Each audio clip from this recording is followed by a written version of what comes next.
How's it going, Mopar guys? John Cope here again from Cope Racing Transmissions, and we're going to continue on this video. Thanks for checking back in with us.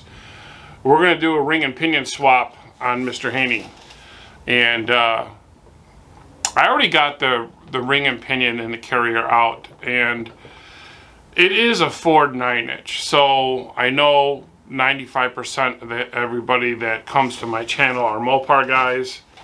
So I apologize, it's not a Dana or 8 3/4, but it does come out of the truck the same way as a 8 3/4 does.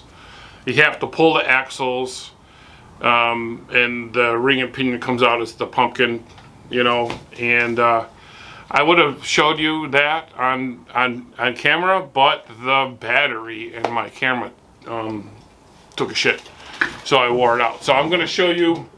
I got a few things here. I'm going to show you a little bit, and I'll do the rear end, the ring and pinion swap, and talk about a few things for you, just if you want to check it out. One thing I did want to touch base on.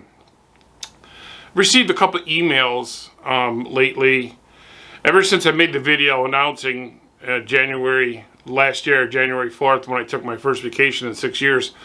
Ever since that, a lot of people think that I retired or that I'm semi-retired, and there could be nothing far from the truth. I'm here 5 days a week working for CRT, and I'm here Saturday working on my stuff, either in the Power Wagon or Mr. Hanney or my own personal vehicles. The only thing that I stopped doing was building transmissions to ship across the country or out of the country. To have transmissions on order like that was a huge process, and it was just me and my son handling that, on top of building valve bodies and billet drums and planetary gears and bolt and sprags and drag sprags and machining oil pans and all the other parts that we make here. It was just too hard for me to handle all that. I had to cut back on some things. So I am not retired. I am not semi-retired.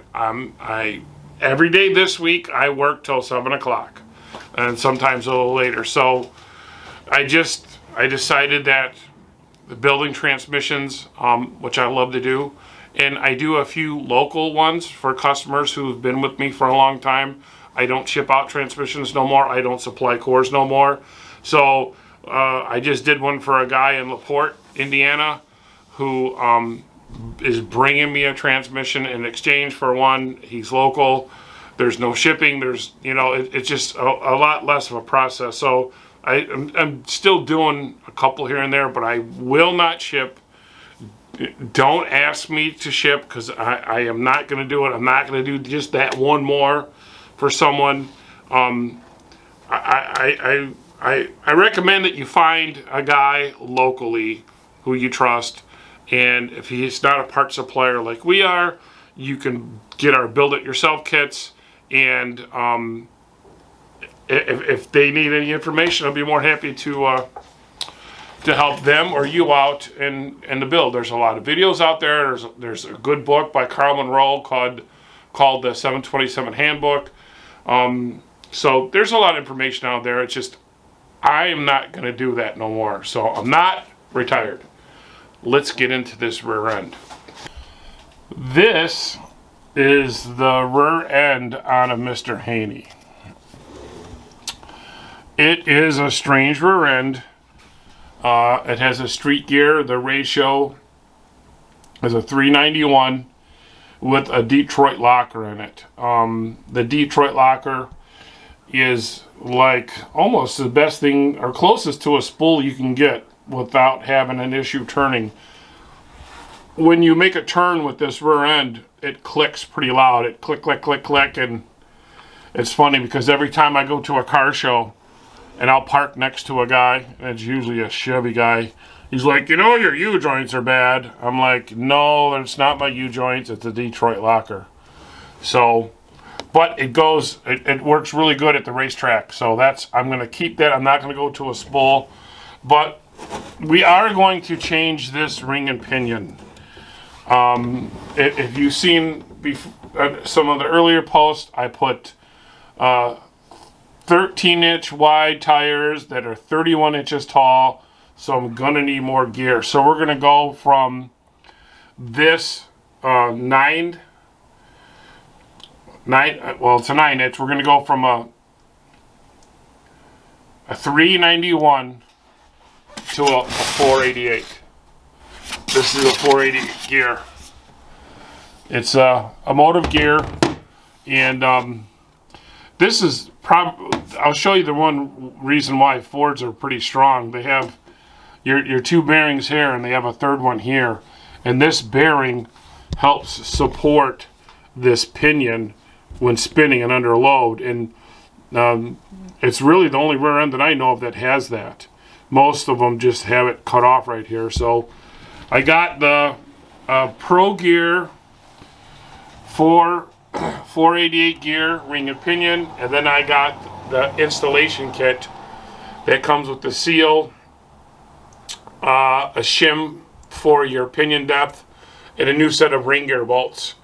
I did not get bearings, and the reason why I didn't get a bearing kit, which I may screw one up, so I might have to get bearings, but this ring and pinion is fairly new. I bet you this thing doesn't have but maybe 5,000 or 6,000 miles on it. It's been in the truck since I put the thing together.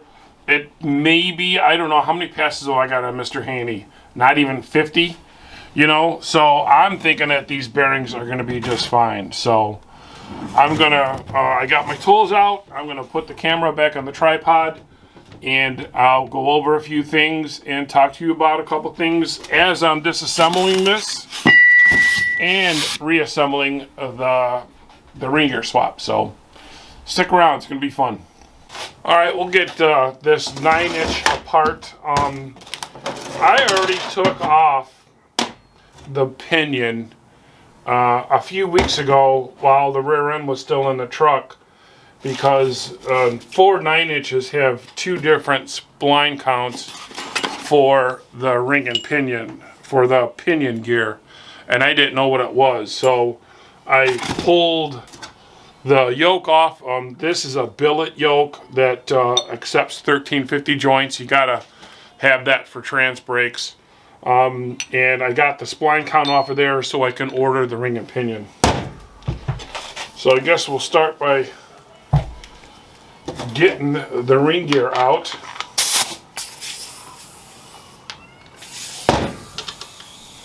I say I need to undo the backlash.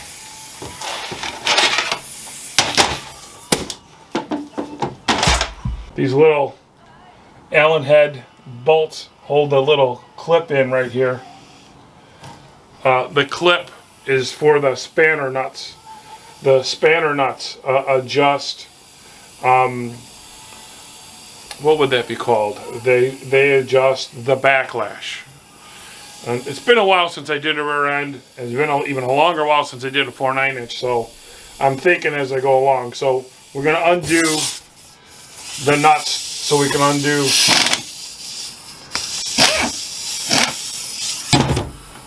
the spanner nuts.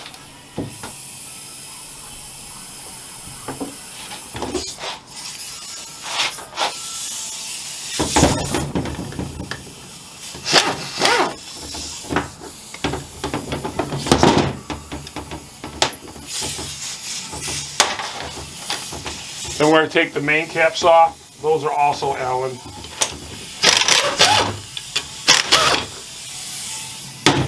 And every time I do a rear end, I always make sure I keep the left side and the right side down in the rag so you don't crisscross them.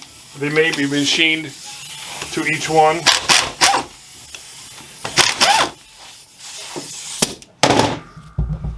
It's time for a new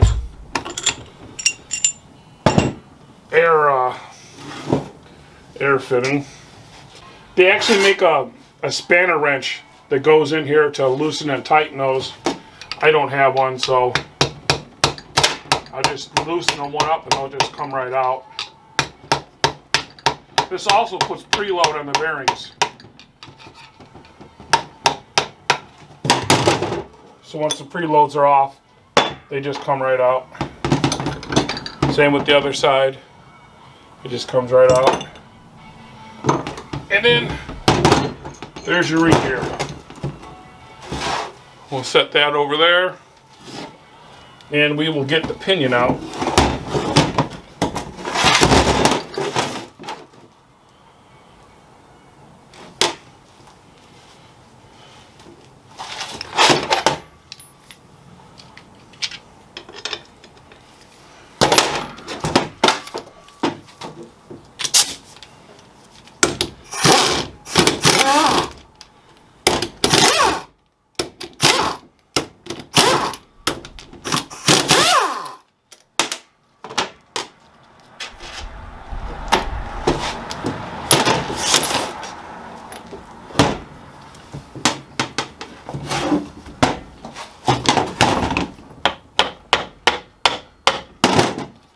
Just tap on it a little bit, it should plop right out.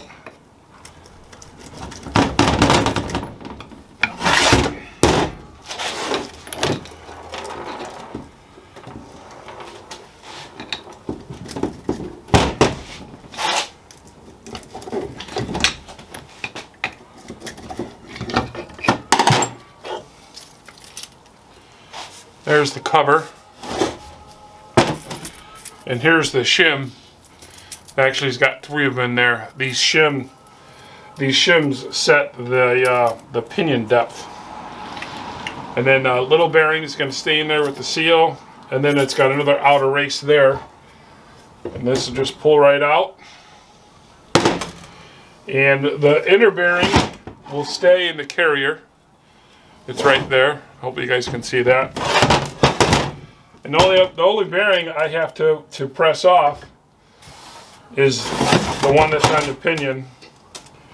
And here we have some shims. We're not going to disturb that. These shims, now I don't remember if this is preload and the shims on the carrier is pinion depth or vice versa. But I will find out before I put it back together, so I know to mess with it or not to mess with it. So I'm going to go ahead and put this in a press, and I'm going to press that bearing off and press it on to the new 488 gear. So we're at the press, and I'm going to try and press this bearing out without destroying it. I've done it plenty times in the past. It should be okay, but if it's not, I'm going to have to get a bearing and put it on there, but we're going to see how we do. The pinion gear diameter is too wide for me to put this down here and have it press through this, so I had to build a little tower. Time to do some sketchy shit. Doo-dah, doo-dah.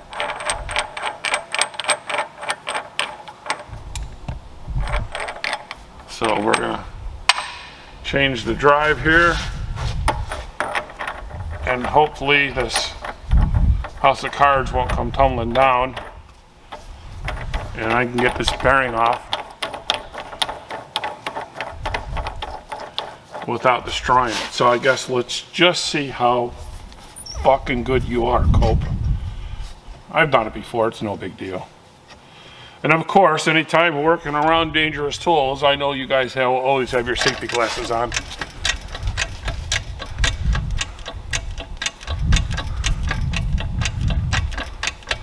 I guess I should have put that camera in a different location. I'm going to try to get as center as I can here. Time to do some sketchy shit. Doo-dah, doo-dah. This ain't sketchy. I've done it before. Don't worry about it. I'll just laugh my ass off if it all goes here. Okay, let's try and get this bearing off.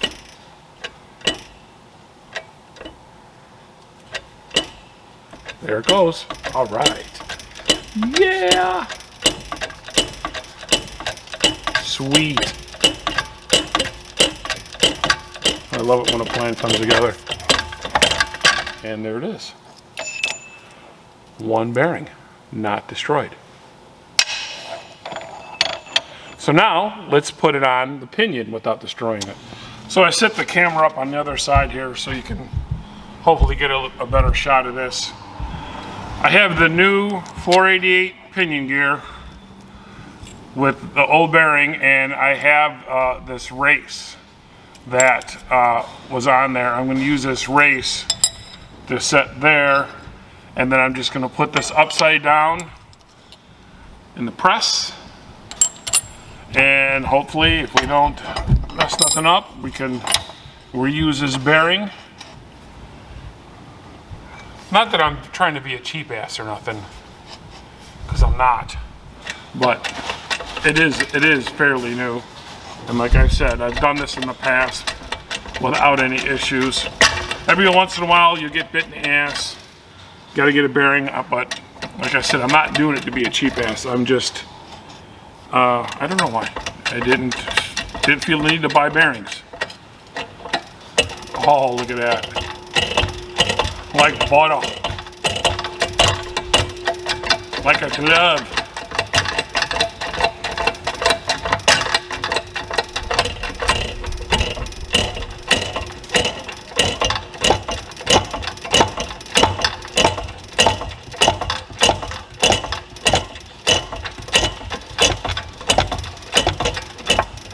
Just a little bit of preload to about 1,000. Now, how high am I? I can't see. About 500 pounds of pressure. And boom. Bada boom, bada bang. Pinion bearing pressed on. Alright, let's go back in the build room and put this baby in. So we got the good used bearing, which was fairly new, pressed on the new 488 pinion gear with no issues. I'm going to put this one back because this is actually a really good ring and pinion. I might be able to sell later, recoup some of my money for the 8 3/4, or just keep it for whatever and let all the parts stack up like the rest of the stuff. There were no spacers or shims between the bearing and the pinion gear on the old one, so there's none going back on that. So just so I don't forget, I'm going to take all the end plate shims, or I got to look this up before I go back together, or if it's preload shims. I'm just going to set that there for now, and I'm going to take apart this ring gear, transfer over the new one. This is really no big deal. Just take off the bolts, tap off the old one, put the new one on. They give you new bolts. You're going to use some Loctite on there, but I actually think I'm going to have to reuse these bolts because the head of those are much larger than these, and I think they got these for the Detroit locker. And these larger bolts with the 3/4 head, I bet yours for a spool. So the bolts that they give you in the kit, which is called an installation kit, I can already tell right now by looking, they're not going to work. So we're going to have to use the old bolts. No big deal.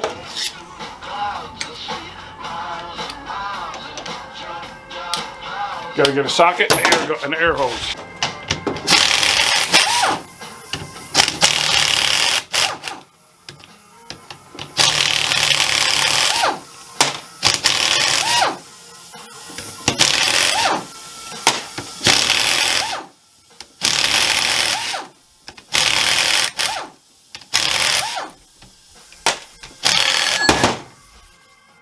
Oh, it came off nice and easy. I like that.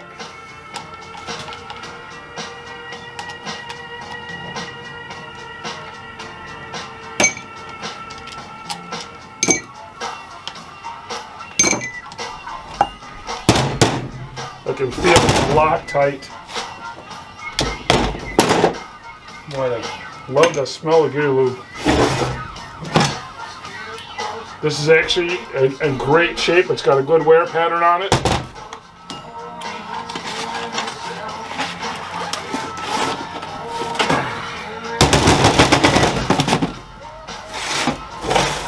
I am going to go to the solvent tank and clean the Detroit locker and my bolts, and I'll be right back.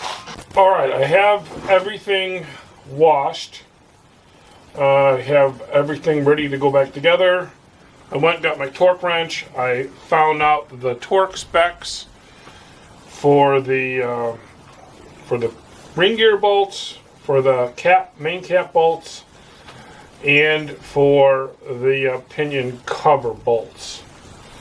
And I also, when I was on there, I found out that the shims here, these selective shims, are for pinion depth. Pinion depth is how you get a nice mesh between the ring gear and the pinion gear, along with the backlash has to be correct. And I'll show you how to do these spanner nuts. But yeah, and I think we're ready to put this back together. So just gonna set the ring gear there. I'm gonna put some Loctite on the ring gear bolts, and I'm just gonna put one drop. You don't have to go crazy. Actually, if you put too much Loctite on, it doesn't work. It doesn't act like Loctite. It acts like a lubricant.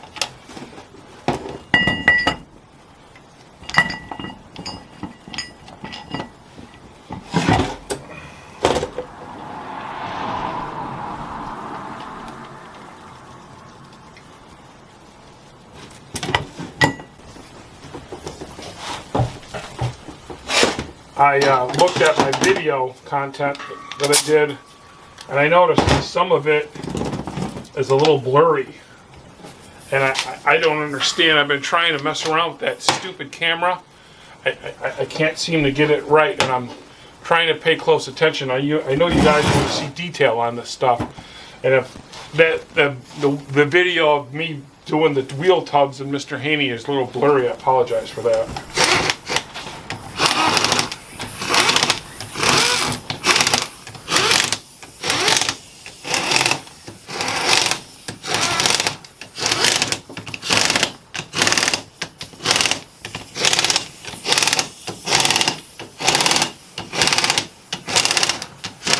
You notice I'm not going crazy on that. I want to use the torque wrench on there, so I'm just using the impact to speed up the process and snug those up.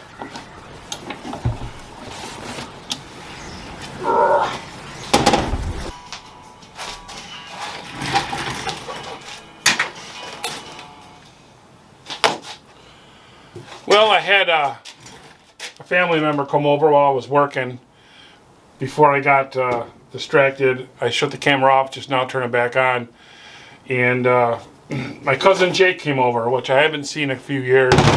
So while he was here and we were talking, I went ahead and just torqued the bolts, which is really no big deal. It's the bolts are torqued to 110 foot-pounds.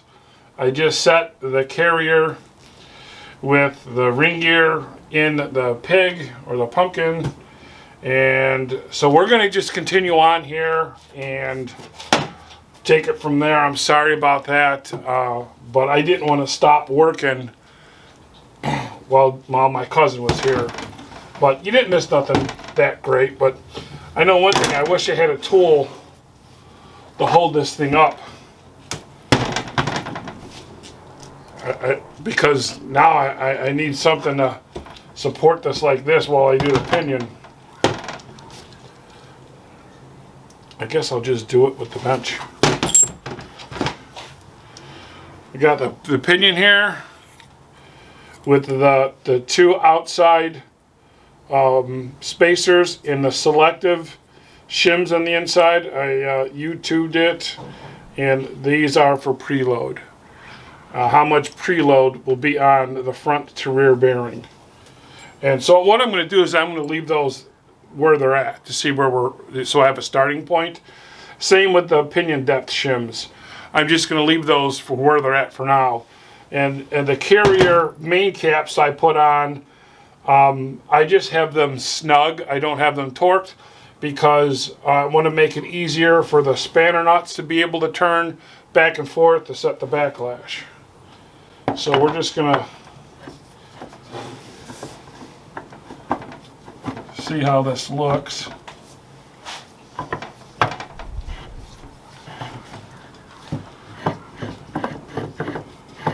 We'll have to see.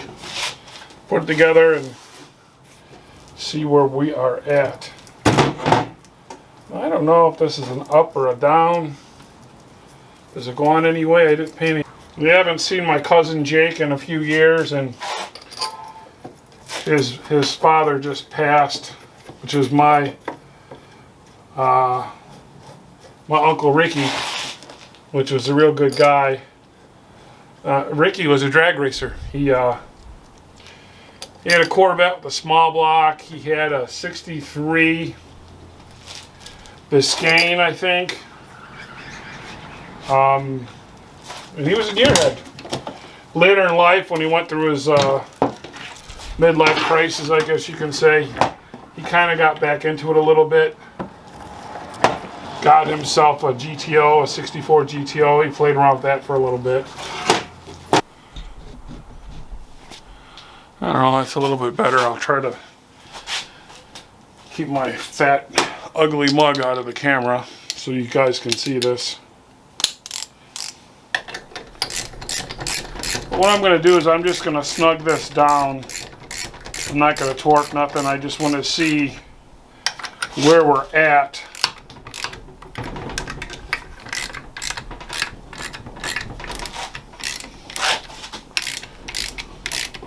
I'm not going to use no air tools to go back together either, because most likely I'm going to, if the ring gear, if everything is set too tight between the backlash or the pinion depth, I don't want to chip nothing, I don't want to break nothing.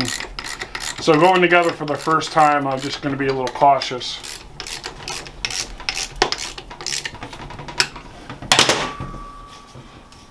Yeah, let's see, we're already or not spinning.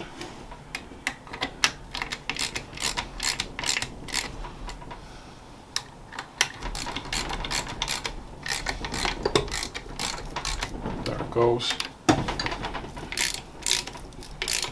Just get it snug.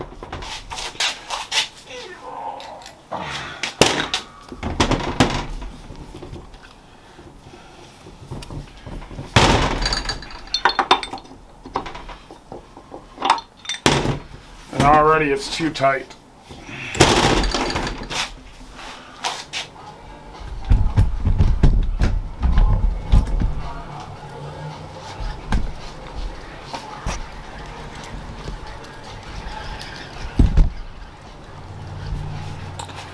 Well, I finally got smart enough to mount this thing in my vise. I was going back and forth with the spanner nuts because I couldn't get any backlash, which I have some now, and I have not measured it, but it feels a little loose to me. And the reason, because dummy me, when I put the pinion in, I didn't preload it with the pinion nut and the yoke. So that's why it was fighting it. So I took it apart and I see that the pinion was a little bit loose. I tightened it up with the pinion with my impact, and now I have backlash. It feels a little loose side to me, I'm not sure. Let's put a dial indicator on here and see where we're at. Alright, can you see the gauge? And I also finally got my camera. I got my camera to work. I found the autofocus button. So this is half in the sun, half out of the sun. I'm going to pull the curtain down. so it isn't fighting us.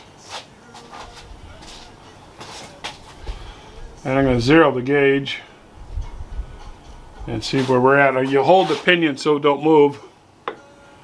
Yeah, look how sloppy that is. That's 30 almost 40 thousandths. So that's quite a bit of end play. So I'll back this out and show you how I'm going to go about this. So I'm going to take this off. So with the backlash so loose, the ring gear is too far away from the pinion gear. So we want to bring the pinion gear closer. So we're going to loosen this spanner nut and tighten up this one. And here again, I'm using a screwdriver and a hammer because I don't have a spanner nut, and it is a hillbilly way of doing it. This is for my own personal vehicle, so I'm not worried about it. But I am going to, when the Snap-on guy gets here, I'm going to order some, because a little bit tighter, because I'm one of those guys that want the right tool for the right job. But it's Saturday, and it's going to be a while before I see the Snap-on guy, and I got a schedule to keep to get this truck running and down the track. So I'm going to old school it. If I had to guess, I'm going to say that's between 10 and 15. And I'm pretty sure we went 5 to 8. I have to look that up though to be for sure on a Pro Gear.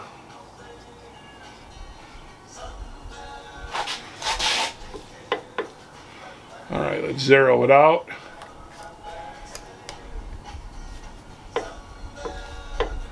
Yep, 11th thou.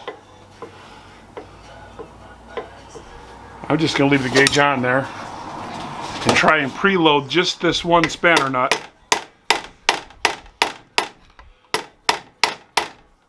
And see if that takes any out. Hope my head ain't in the camera.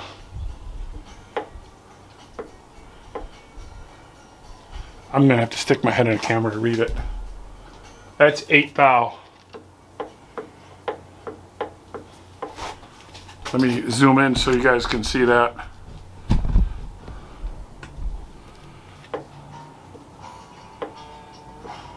It looks like 10, but I stuck my head in there, and it is 8. Let me take the camera out of here for you guys.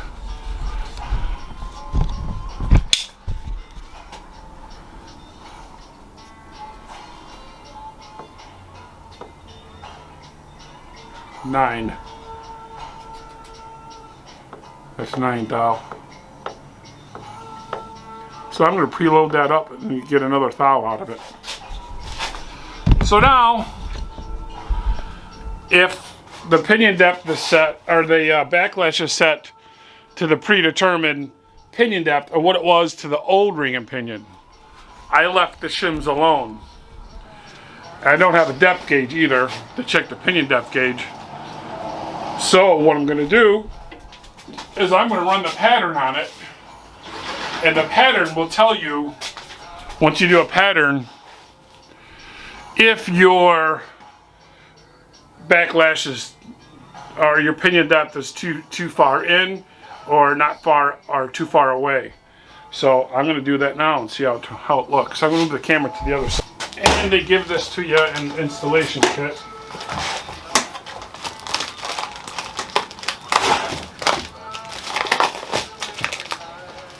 Just make sure you don't get it on your shirt. It'll never come out. I usually do I usually do 3 of the teeth on there. On the convex side and the concave side. So let me get some of this out.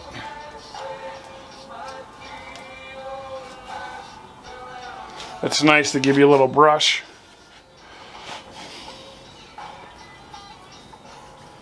And I just picked 3 teeth. And you get it on both sides. This side, this side.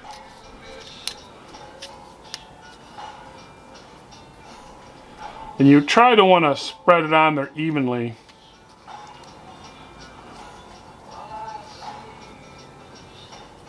So it doesn't really leave too many brush marks in it.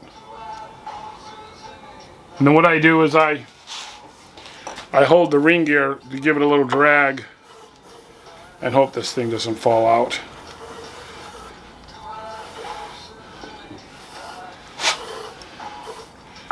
You go one way and then the other.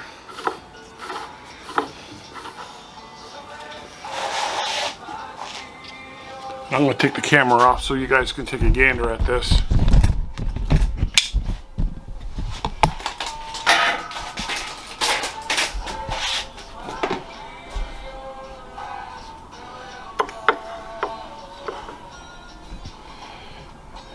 It's a little low. See, it's you can see where the pattern, the wear is on the convex side. It's a little low,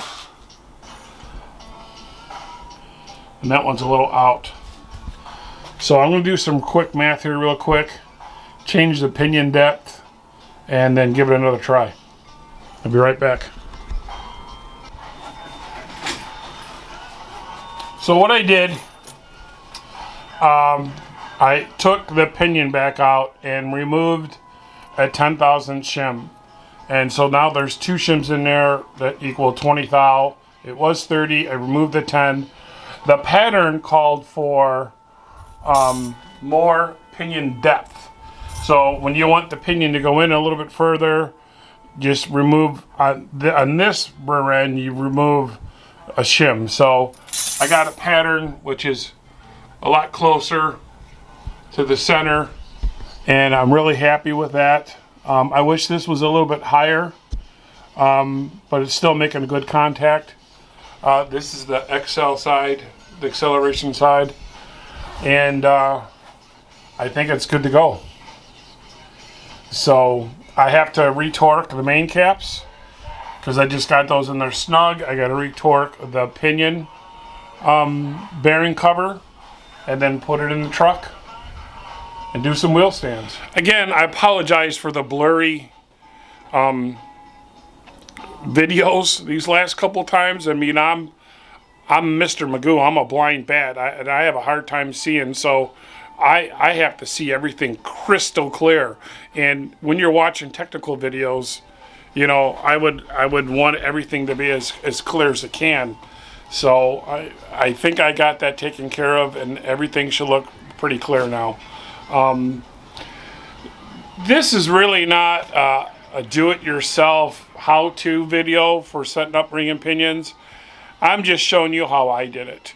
I'm probably going to get some, well, you didn't do this right or you didn't do that right, you know, with specialty tools and whatnot. And I'll admit, you know, there are some tools that I don't have that I should have, but I can get by without them. I'm going to get them, so I have them in my chest, in my tool chest, but I just been around tools long enough, you just learn to adapt. So anyways, the rear end's ready to go back into Hanney. The ring and pinion. I'm hoping this week Dennis from Race Engineering is going to come out and weld up the ladder bar cross member so I can put the ladder bars back on and square up the rear end, set the pinion depth, and have everything so it rolls again and it rolls straight. Then I think all I got left is paint the wheel tubs, get some wheels and tires, some new ones. I'm going to get a fuel cell and a new pump though. I have a gas tank and I don't know. I want to sell. I saw that one at Frostbite. Man, that thing looked badass. I got to have that. So, thanks again for you guys watching. I really hope you enjoy the videos. If there's anything you want to see, let me know. And don't forget, I'm not retired. I'm not semi-retired. I'm just not building transmissions to ship across the country anymore. So, thanks again for watching. Mopar to you guys, and we'll catch you on the next one.